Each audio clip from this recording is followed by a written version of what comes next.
this afternoon. Although the demonstrations were initially sparked by water and electricity shortages, demands have now expanded to include calls for Rajoelina to leave office. And finally, the outgoing French Prime Minister Sébastien Lecornu says he will present his findings to President Emmanuel Macron today evening. Macron gave him until today to resolve France's political crisis. Lecornu met the centre and centre-right yesterday and continues with other parties today. This morning I will meet the representatives of the left-wing parties to see what their demands are and what concessions they are ready to make to guarantee stability. I believe they too want France to be able to agree a new budget before the end of the year. For any news stories you would like to share with us, please do send an email to newsroom@channelafrica.co.za or call us on +27 11 714 4459. For Channel Africa News, I'm Jolani Tulo-Wepe. SABC News. The African Perspective. In our sports headline, Egypt face off with Djibouti tonight to book a place in the 2026 FIFA World Cup. And amateur tennis players will have a rare opportunity to face off with tennis top professionals ahead of the Australian Open. I'll be back with these and other stories at the bottom of the hour. Your window to the continent and beyond. Africa Update. Only on Channel Africa. The African Perspective. It is 12:06 Central African time and we're coming to you live from Johannesburg in South Africa. Thank you to Jolani Tulongwepe with our news update and Figile Lingwati with our sports headlines. We're coming to you live on DSTV's audio bouquet channel 802, OpenView channel 628 and on www.channelafrica.co.za as well as on the SABC Plus app available on the Apple and Google Play stores. And join us in conversation on our social media platforms. That's on X, Instagram, and subscribe on YouTube at Channel Africa 1. On Facebook at Channel Africa, you can also send us your comments and voice notes to +2763 as 406 9126 hashtag Africa Update and let us know which country you're in. And if you have any stories that you'd like us to highlight or to focus on, send us an email. It is newsroom@channelafrica.co.za or give us a call on +2711 714 4459. Africa Update on Channel Africa. Well, today on hashtag Africa Update Us, we focus on the South African Global Sumud Flotilla activists returning home after attempting to establish a humanitarian corridor to break the siege of Gaza and being imprisoned by Israel. Now, our question to you today is, do you believe the flotilla made any impact across the world? Share your thoughts and your views on all our social media platforms. That's on X, Instagram at Channel Africa 1, on Facebook at Channel Africa. You can also send us your comments and voice notes to +2763 as 406 9126 hashtag Africa Update Us. Africa Update with Lulu Gaboo, 12 to 1 p.m. Central African Time. Amajida are through to the knockout round of the FIFA Under-20 World Cup. Now, be with us this Wednesday at 9:30 p.m. Central African Time as South Africa's Under-20s face Colombia, streaming live on SABC Plus. And there's more. Other Under-20 World Cup matches are streaming live on SABC Plus with selected fixtures on SABC Sport Channel and SABC One. Wave the flag, Mzansi, stand up for Amajita. FIFA Under-20 World Cup, Amajita coverage on SABC Plus, powered by SABC Sport. Get Channel Africa on DSTV Audio Bouquet. Channel 802. It is 12:09 Central African Time and we're coming to you live from Johannesburg in South Africa. And join us in conversation on our social media platforms. That's on X, Instagram at Channel Africa 1, on Facebook at Channel Africa. You can also send us your comments and voice notes to +2763 as 406 9126 hashtag Africa Update and let us know which country you're in. Now, protesters in Madagascar have rejected an offer to join President Andry Rajoelina's national dialogue, accusing the government of repression. A protest which started on September the 25th posed the biggest challenge to Rajoelina's government since his re-election in September 2023. Rajoelina fired his cabinet last week in a bid to quell the unrest, appointing a new prime minister. The announcement on the plans for the dialogue was due to commence this afternoon. In a statement, protesters said they reject the mockery of dialogue and will not engage with a regime that represses, assaults and humiliates its youth in the streets. Meanwhile, on the outskirts of Madagascar's capital, Antananarivo, a family is mourning the death of a young father who was mistakenly shot during the first wave of the Gen Z-led protests that have swept across Madagascar since late September. Reuters' Siakir Jasni has more. Manimira Ranolisoa, now a widow with 2 children, described the moments before her 32-year-old husband, Alain Mamisoa Randriambolamanana, was shot. He went up to our second shop. He left the house to close up this shop. After closing it, he was going to come back inside, and that's when he was shot. The protests, driven by thousands of young people frustrated by chronic power and water shortages, have shaken the island nation. Demonstrators are calling for government accountability and immediate changes to worsening living conditions. Largely organized through social media, the protests have drawn attention to the growing political consciousness among Madagascar's youth.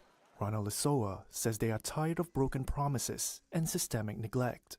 It is normal for the people to protest because the people are hungry. Salaries are no longer enough in Antananarivo. Authorities have yet to comment on the shooting, but rights groups are calling for an independent probe. That was Reuters' Siakir Jasni ending that report. Africa Update with Lulu Gaboo on Channel Africa. The 6 South African activists detained by Israeli forces while on a humanitarian mission to Gaza have returned to the country. The group travelled via Jordan and were part of the global Sumud flotilla intercepted by Israeli forces last week. The group spent 5 days in custody. Channel Africa's reporter Michael Mbewe comes to us live from the OR Tambo International Airport. Michael, good afternoon and thank you for joining us on Africa Update. Good afternoon, Lulu, and good afternoon to our listeners across the continent of Africa, but also elsewhere in the world, Lulu. You know, from the visuals that we saw on our screens, there seemed to have been a number of people that had come out to support, the 6 activists, South African activists who returned home. Quite correct, Lulu. This morning we witnessed, the arrival of Dr. Fatima Hendricks, Mandla Mandela Riaz Mula, Kerry Shelva, Dr. Zahira Suma, and Zukiswa Vanna. These are the members or activists coming from South Africa who were the group, part of the group of the Flotilla global, movement, which was going to the Gaza to deliver some aid. With what is happening on the ground, with Israel committing genocide. But just as you said, Lulu, when they walked out of, the aisles of the OR Tambo International Airport and then appearing in front of the people, they were greeted by a handful, people there coming from all corners of life in South Africa. You had Indian people, you have white people, you had also black people who really showed solidarity to these members who looked, in good spirit, that they are happy to be welcomed home by those who love them, but also those who are in solidarity with the people of Palestine. Lulu. What do they have to say about their mission? Well, Lulu, the ordeals they expressed are very shocking. To see how they were treated. They say that they were tied to cable ties from behind. Some women within the group were stripped naked. I'm sorry to our listeners who are very sensitive. More especially the women were stripped naked by female, immigration officers of Israel, just to find out what they have, and being accused of supporting, Hamas, who is a movement that is killing, kids Israel kids and then also women. But what was also more shocking is that there were other people who were in that prison who expressed, how they were treated in terms of being denied how to the opportunity to take a bath, but also some being denied food to eat, some to even communicate with their lawyers, and then also embassies per se to communicate with their families. So yeah, it's been a very tough ordeal, but they are very, very happy. They look very healthy, but the emotions were high. Some of them also were greeted by their family. I spoke to a young man who is the son of Vukiswa Vana, Jama. The son's name is Jama, was very, very happy and said that they couldn't wait because they were holding, their hearts in their arms because of what is happening in Israel, hoping for them to come alive, and yet they have arrived, in the country alive. Now, with everything that they experienced and went through, what is their next plan of action? Because generally, you find that with activists, they always find a way, heading back to, those situations. So, was there any mention of another round of traveling to send aid across? What's the plan of action? Absolutely, Lulu. They say they will mobilize. However, there was this rumor or accusation or allegation that the government of South Africa is also part of those funders who are funding this, flotilla group movement. But Mandla Mandela there, equivocally denying that no, South African government, it's not part of this. South African government has just only facilitated, their return home on a diplomatic level. Saying that they were not, wrong to be in the waters because those were the waters of international, international agreements. waters. Yes, absolutely. So, but like you say there, Lulu, they are vowing, to go back. And they said that their mission is not over. They have already communicated with, because it's a huge global movement, Lulu. One shouldn't underestimate. They said the ships and the vessels that are in the sea, in the waters, multiple vessels in hundreds that are pushing, to bring it to Gaza. What also he mentioned is that they are accusing governments, Western governments of, making quick and then to deliver arms when they are needed, but not aid. So what is it that is stopping, the Western countries to push Israel really, after also seeing, promising discussions between, Israel, Hamas that are taking in Egypt, with the involvement of the United States of America, with Donald Trump, Lulu, promising that they are very, very close to getting a deal, and then seeing that Israel is still continuing bombarding, Gaza, which is something that people are looking at it with in a very negative way. Lulu. Now, Michael, just very quickly just in wrapping up, going back to the story of how the women in the group were treated and how they were searched and stripped naked by men. Is there something they're going to do about this? Is this now going to be part of a case that maybe they're building against Israel? Of course, and these are words coming from Dr. Fatima Hendricks, who really was very, compassionate about what happened to them, saying that actually at The Hague, there's a case where Israel has to answer. So they will also advocate for some of the reports, to incorporate in those, you have these other submissions in addition to anything that has happened as part of evidence to, compel Israel to answer to whatever atrocities, but also mistreatment to journalists, activists, and then all other officials that are on the side of Palestine, those that are not happy, on the side of Israel, Lulu. So it's a big case. I was also engaging with the South African International Relations and Cooperation spokesperson Crispin Piri, who said now is the time that they will push. We remember at the beginning of the UNGA, where the General Assembly was sitting, also discussing about the issue of Gaza. So we are seeing now at least goalposts, moving. We hope for the best, Lulu. And also, I know I said just in wrapping up, but I have another one for you. With regards to the individuals that they came across who spoke of issues of not being able to speak to their lawyers and, their consulates and so on, what are they saying about that? Is that also going to be looked at? From the South African perspective, I think we could also commend the government for moving very swiftly, because one could have thought maybe this ordeal could have not taken for long, for these people to be detained for such a long time. But I mean, in 5 days' time, looks like a miracle. I mean, looking at the enemy that you are dealing with. So we should also really, commend the South African government for pushing on a diplomatic level to ensure that these people are safe here.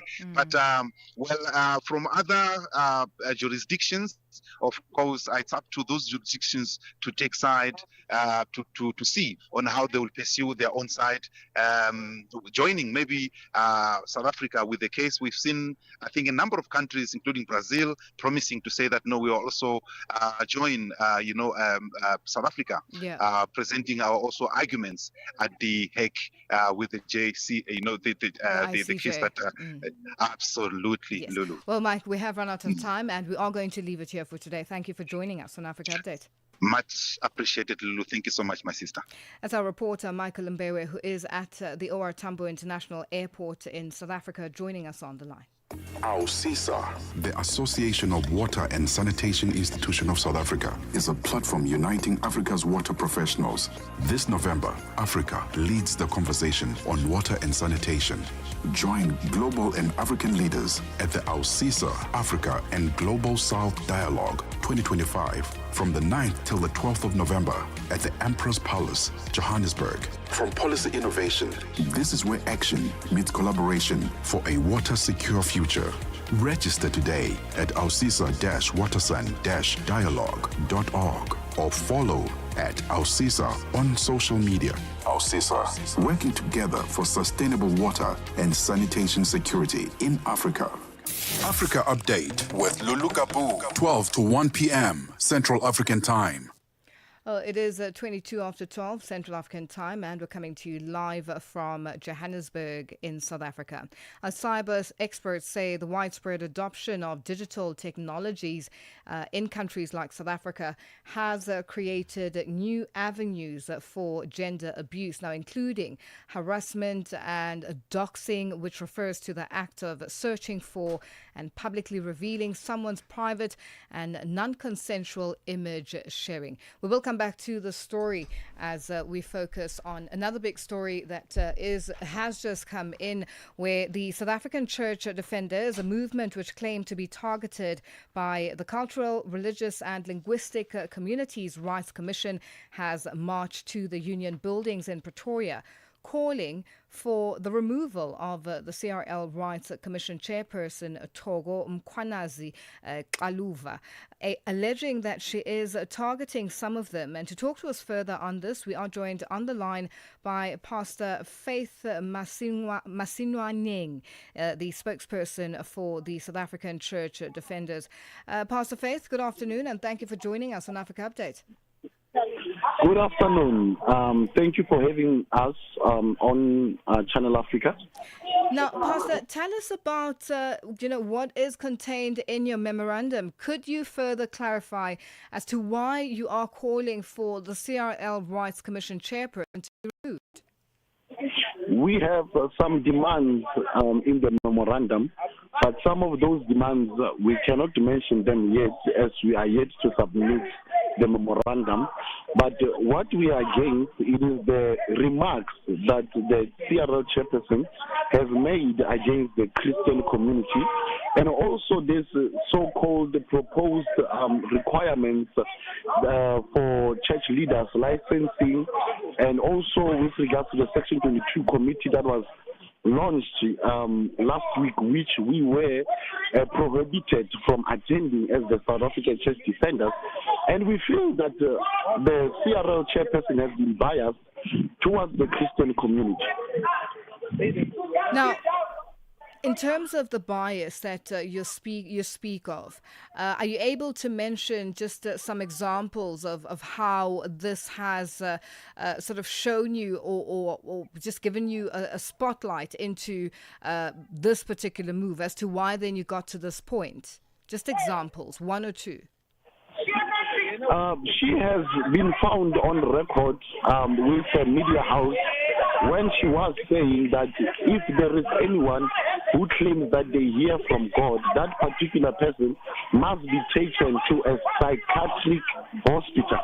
And such remarks seem to undermine the Christian faith, because according to the Christian faith, we believe that we do not only have a monologue, but we have a dialogue when we pray to our God, our Maker, the Maker of the heavens and the earth. And she is totally against the hearing of God, and she has been found saying many things. Hence, we've also released a documentary that is on our platforms on South African Church Defenders, on Facebook and also on YouTube.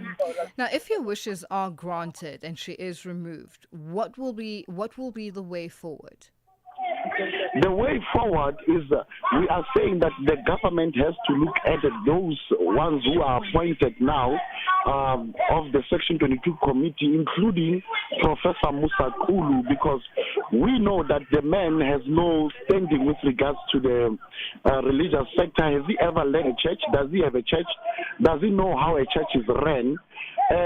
And also those people who are appointed on the Section 22 committee, who are they and why were they appointed? And with regards to one church having 8 people representing that one church, and they are saying these people are representing over 45 million South Africans. Where are those 45 million South Africans who those religious leaders are actually representing? Now, do you believe that the CRL Rights Commission has been adhering to its mandate as per the Constitution? Definitely not. They have not been adhering to the mandate they are supposed to be following. Remember, the CRL is there to promote and to protect all religious beliefs. They have not been promoting Christianity.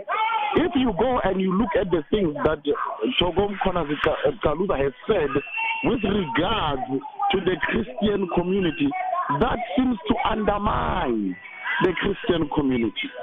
The things that she has said, she's not protecting, she's not promoting our religious beliefs. How else have you raised your concerns? We have written to COCTA once we learned that she's going to go ahead to launch the Section 22 committee, even though having done that to write and to make our submissions, but still she insisted, not only us, different organizations, your 4SA by Michael Swain, your anti-regulation of churches submit, those organizations and many other advocacy organizations wrote saying let the Section 22 committee be put on hold. But she did not consider those letters, and she did not even respond to us. Now we are marching here at the Union Building saying Kaluva, the CRL chairperson, she must just go. And what sort of time frames have you put in place, if any? Those are discussed in the memorandum, which is yet to be submitted right now at 12:30. Well, Pastor Faith, thank you for joining us on Africa Update. We'll leave it there for today. Thank you, and God bless. Bye-bye. Thank you. That's Pastor Faith Maswinya-Ning, the spokesperson for the South African Church Defenders, joining us on the line. It is 28 after 12 Central African time, and we're coming to you live from Johannesburg in South Africa. Today on Hashtag Africa Updates Ask, the South African Global Sumud Flotilla activists returned home after attempting to establish a humanitarian corridor to break the siege of Gaza and being imprisoned by Israel. Now, our question to you today is, do you believe the flotilla made any impact across the world? Share your thoughts and your views on all our social media platforms. That's on X, Instagram at Channel Africa 1, on Facebook at Channel Africa. You can also send us your comments and voice notes to +2763 as 406 9126 hashtag Africa Update Us. Africa Update with Lulu Gaboo on Channel Africa. Join us in conversation on our social media platforms. That's on X, Instagram, and subscribe on YouTube at Channel Africa 1. On Facebook at Channel Africa. You can also send us your comments and voice notes to +2763 as 406 9126 hashtag Africa Updates, and let us know which country you're in. Our news headlines up next with Jwalani Tulongwepe. Get the news, music, and lifestyle of Africa on Channel Africa, the African perspective. SABC News. Headlines. The African perspective.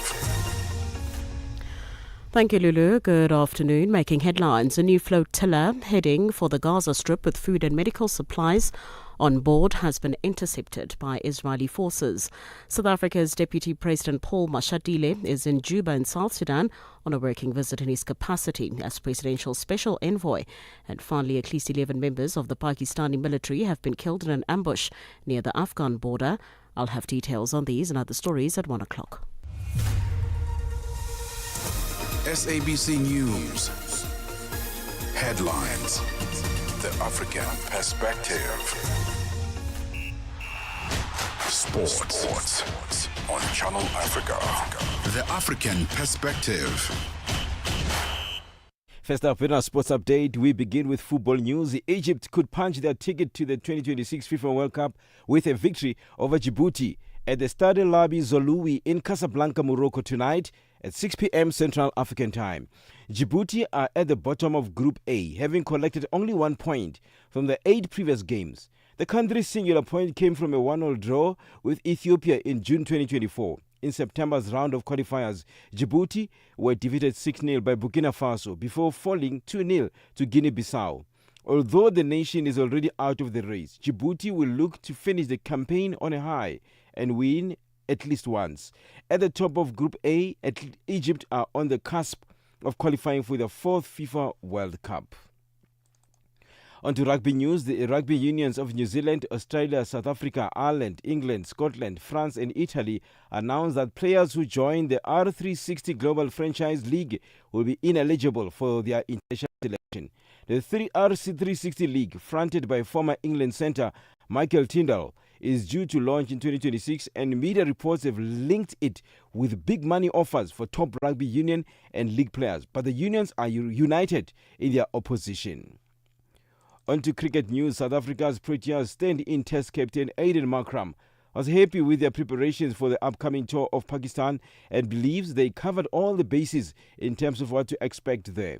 The team jetted off to Lahore today, where they'll begin their all-format tour with 2 tests, 3 T20 internationals and 3 one-day internationals from the 12th of October to the 8th of November.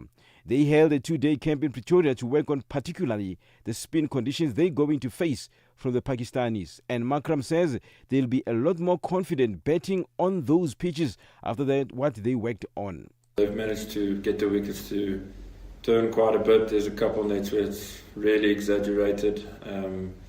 You almost rather would have it on that side and get to that side in Pakistan and it maybe feel a bit easier, but it's been a good couple of days. Obviously still got the afternoon session now as well, but expecting the spin side of things big time. He is also quite excited about their spin contingent and the various ways they could contribute to the team's success in Pakistan.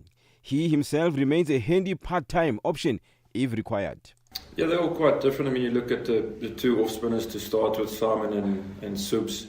In my opinion, especially having faced them now where it is spinning, it's two completely different challenges they throw at you. So I think that's something great to have as a squad. You don't really want similar types of spinners, and Sen's proved it in Bangladesh. We had spun as well, and he did a massive role for us there. So they are each quite different paces, different types of spin in terms of side spin and overspin and stuff like that, which reacts differently off the wickets. And finally, with tennis news, amateur players will have the chance to win $1 million when they face tennis top professionals, including world number one Carlos Alcaraz, in a single-point showdown before January's Australian Open. Organizers of the year's first Grand Slam have announced the $1 million one-point slam, which will pit 10 amateur players against 22 professionals in a knockout tournament at Melbourne Park.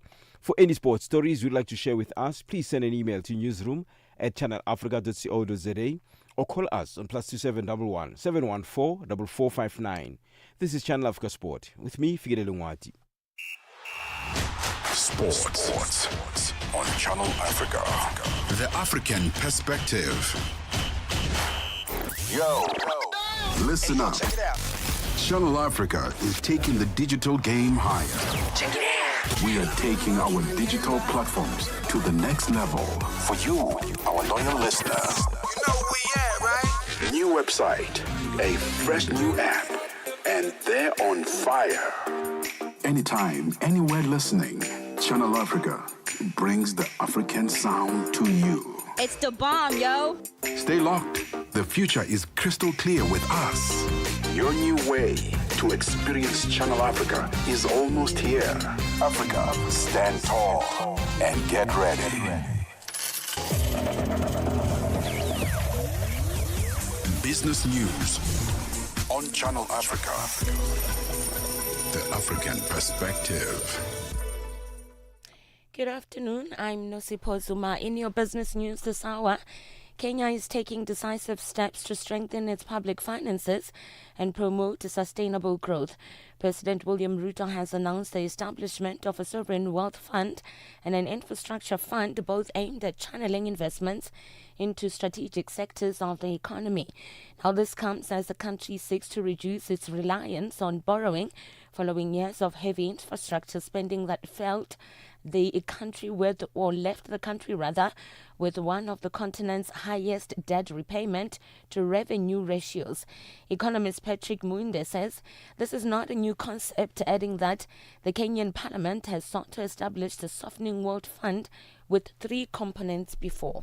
One component to focus on stabilization, another component to focus on infrastructure, and the third component to focus on preserving part of Kenya's wealth for future generations. So while the president spoke about it this past week, it's not entirely new. It's a concept that has been in Parliament. It's a concept that has been discussed.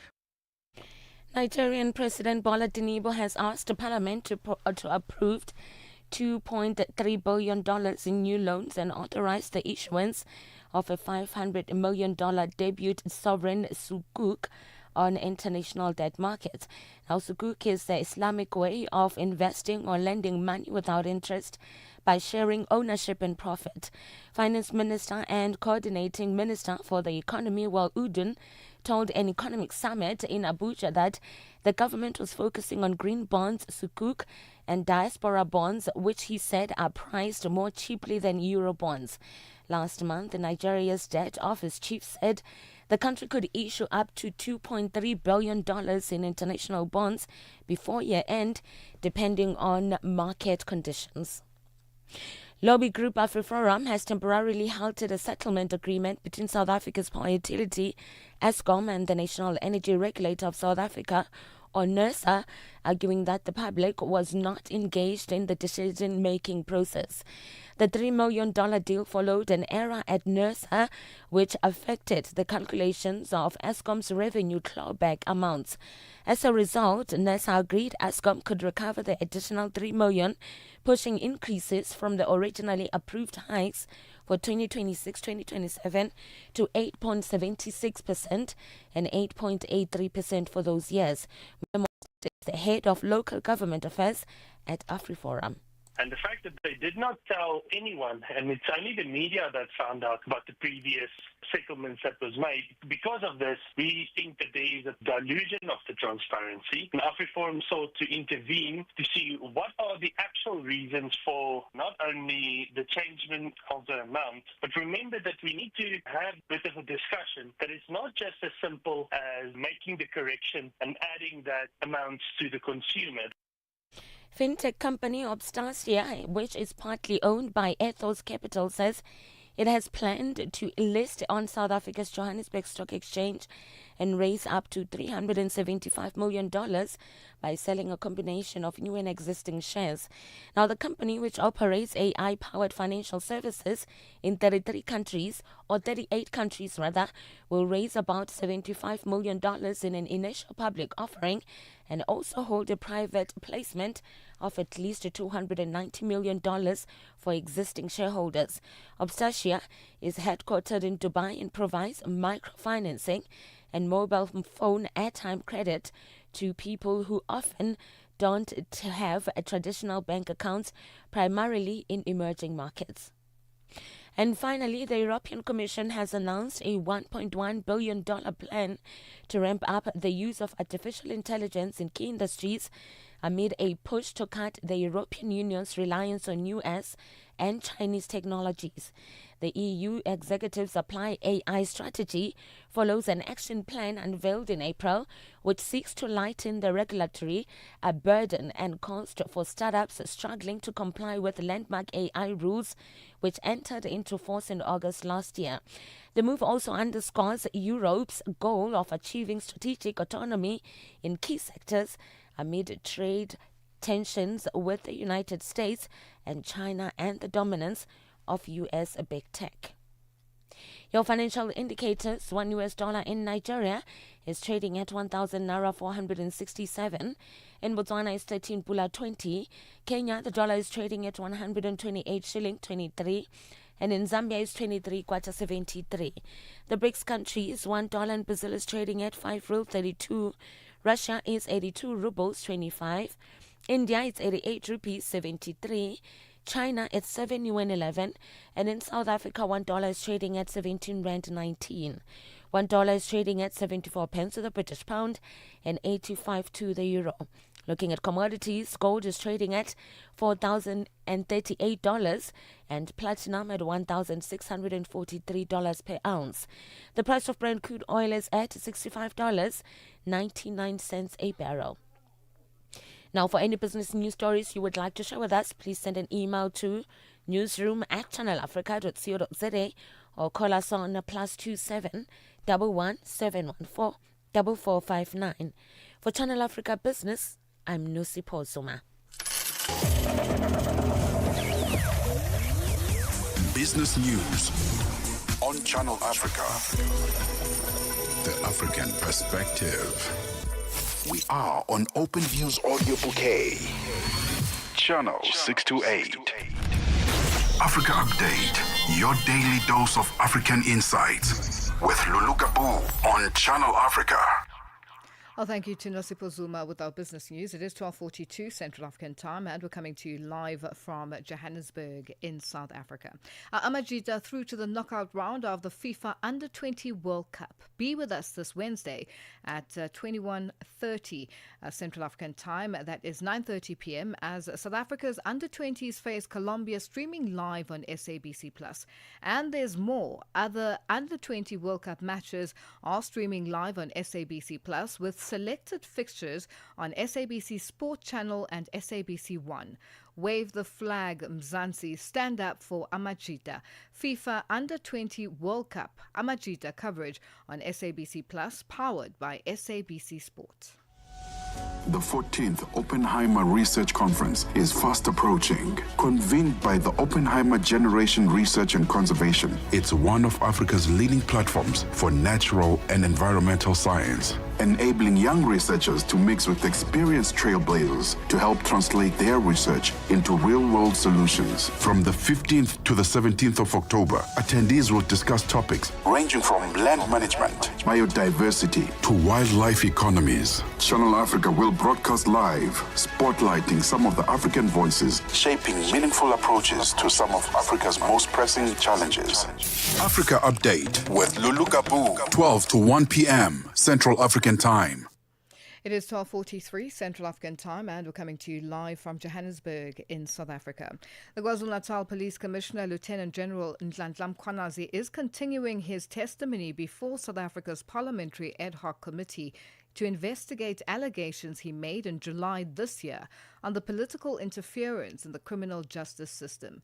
Yesterday, Mkhwanazi revealed that he has opened a collusion to defeat the end of justice criminal case against some of the people that allegedly interfered with his criminal investigations in what he said would be a landmark case in court.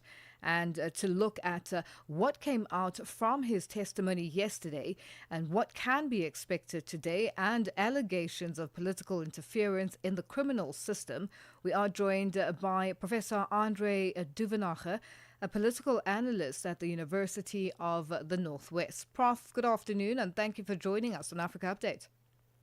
Good afternoon, Lulu. Nice talking to you and to the viewers. Now, Prof, yesterday the committee got off to a very rough start. What is your impression? Well, my impression was that the committee should have already started a time ago.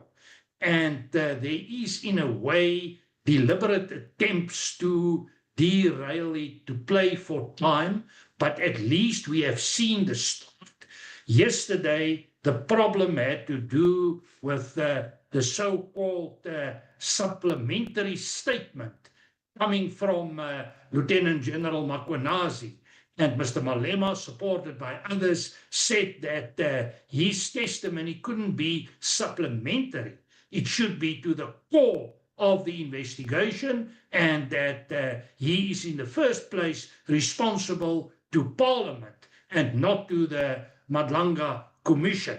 Now, they sorted this out after a deliberation of a number of hours, and the testimony went on, and what he made was very explosive allegations, pinpointing serious problems within the biggest security cluster, within the context of the police, and it is clear that what he already said was only the tip of the iceberg, and that he knows a lot more. But we need to take into consideration that this committee is going to talk to another about 30 people, involving people like the current minister who is suspended, Zenzo Mchunu, the president of the country, and Makala, and a few others. So there's a lot to come, and what he said need to be tested within the context of the committee, and probably later in other hearings in terms of the outplay of this process. And maybe I can just clarify the two committees. The Madlanga Commission is reporting to the president, and the president can take action if he want to, and it's not necessary that he is going to take action. On the other side, the dynamic that may play out in Parliament can be very sensitive, because we know that the ANC doesn't have a majority in Parliament, and if there is truth in the allegations coming from General Mkhwanazi, it may provide serious problems for the current government and for also the government of national unity, because I cannot see that the ANC will vote against their leadership, or at least some of them, but I cannot see the DA and other parties supported the ANC within this context of serious allegations. And it seems as if Lieutenant General Mkhwanazi has a lot of proof for what he is saying. And I believe the impact of this may be far-reaching within the bigger political process and within and on the political landscape of South Africa. Now, Prof, you touch on the GNU and the impact this may have on the GNU. Already last night, we saw, the Umkhonto weSizwe party calling for the recusal of DA parliamentarian Diane Collard-Barnard, who was highlighted by Lieutenant General Mkhwanazi as having not stood to the oath that she had taken, and had released information that was not supposed to be made public. Now, there was a huge debate. There was a back and forth, and the DA coming back and saying that they would consult and they would discuss it and come back the following day. Already, this has just highlighted some issues there, as well as we saw Julius Malema reminding the other members of the different parties of the ad hoc committee that if a recusal is forced immediately without consultation from an individual's party, this could happen to them as well. And also that was something else that was highlighted was Judge Hlophe, who had also had to sort of step away from the JSC because of allegations made against them and action that had to be taken. So this is already happening. Well, Lulu, the principle is quite clear. As far as possible, you need to step away from all types of conflicts of interest in order to keep the integrity of the committee in place. But clearly, there's a lot of conflict of interests. And if we look at the testimony coming from Lieutenant General Mkhwanazi, it is clear that he is implicating members of parliament. He's implicating the security cluster in many ways, the state security agency, the police force, courts, etc. And at the core of everything stands the ANC. And you can also ask the question, how can an ANC member like Soviet Lechanyane be the chairperson of a committee where his party is directly implicated in a huge number of ways? In the same sense, you can ask with regard to the Madlanga Commission that how can this commission report to the president and the president is implicated? But as far as Diane Collard-Barnard is concerned, her defense on all of this is that she didn't present photos of safe houses. She got it from the media.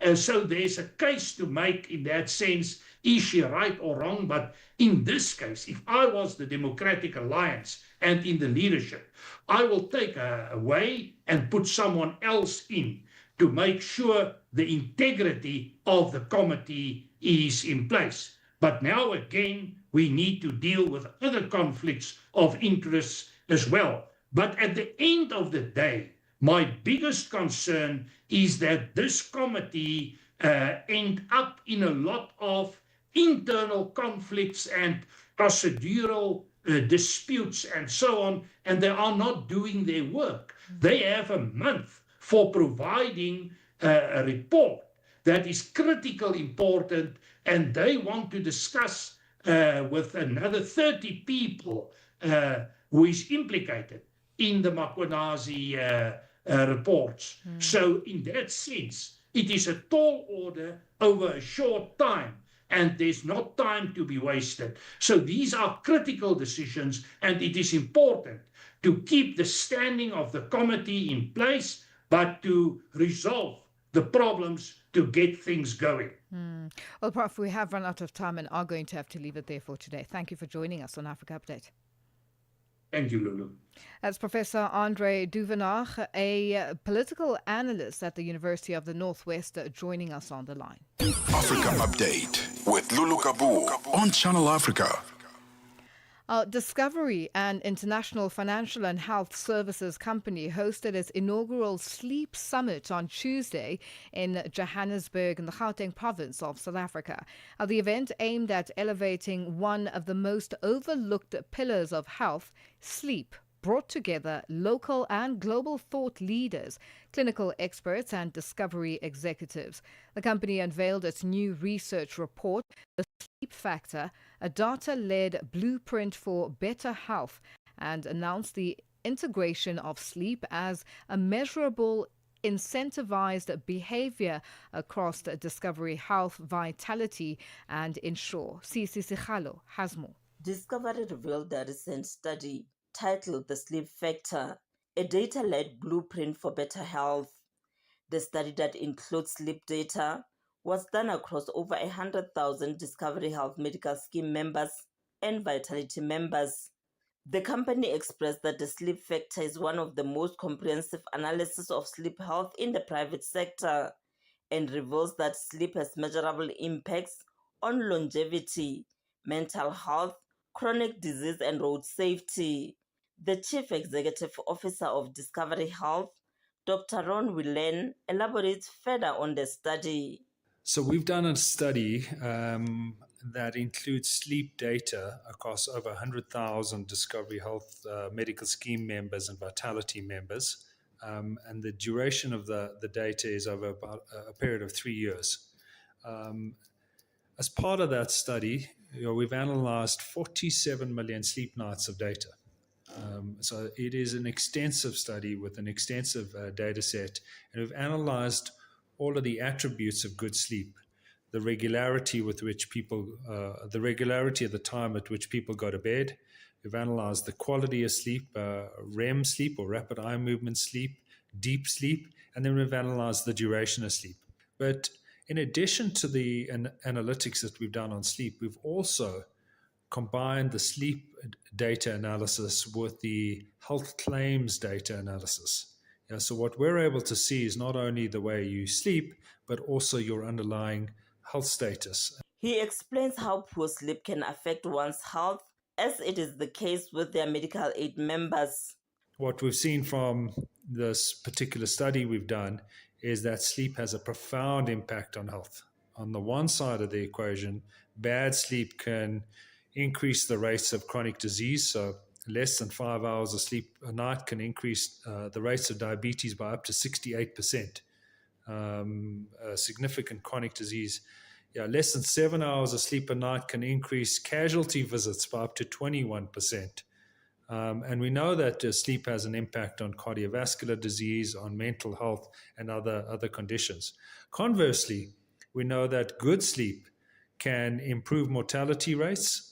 Not only does poor sleep affect your health, but it can hit hard in the pocket, as Dr. Willen explains. There is a clear impact on health insurance and clear impact on health claims costs.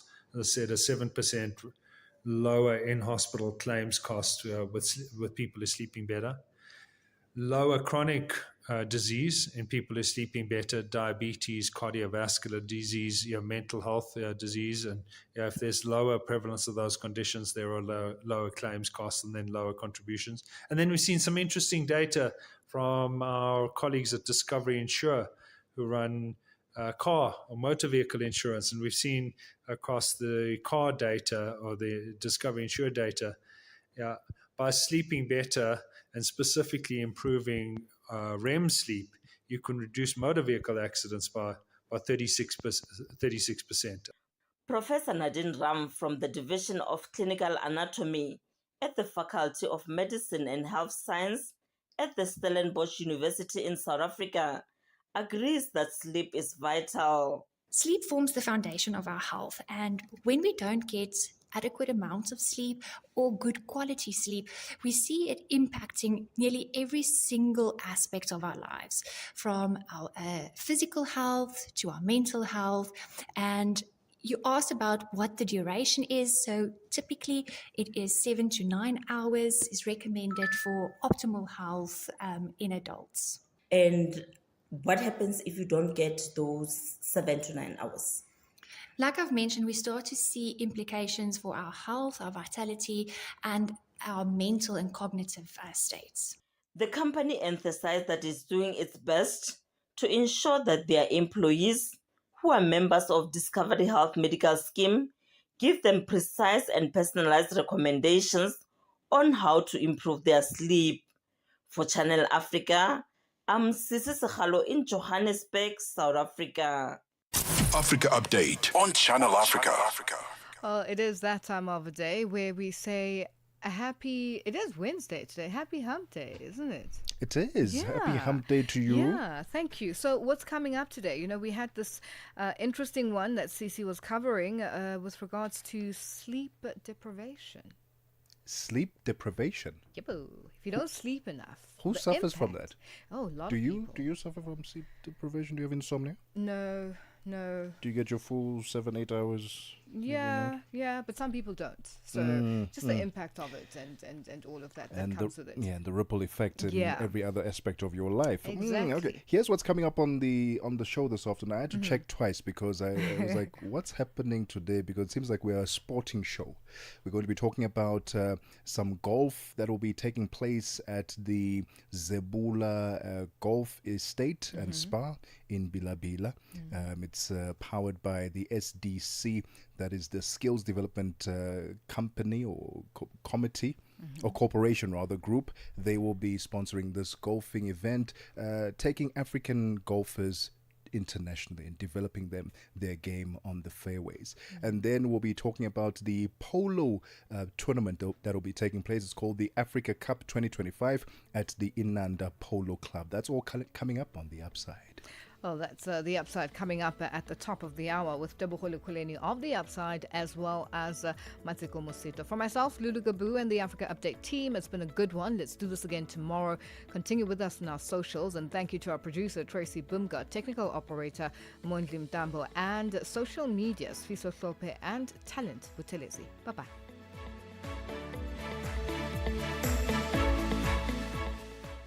Africa's very own think tank. This is Channel Africa Online. www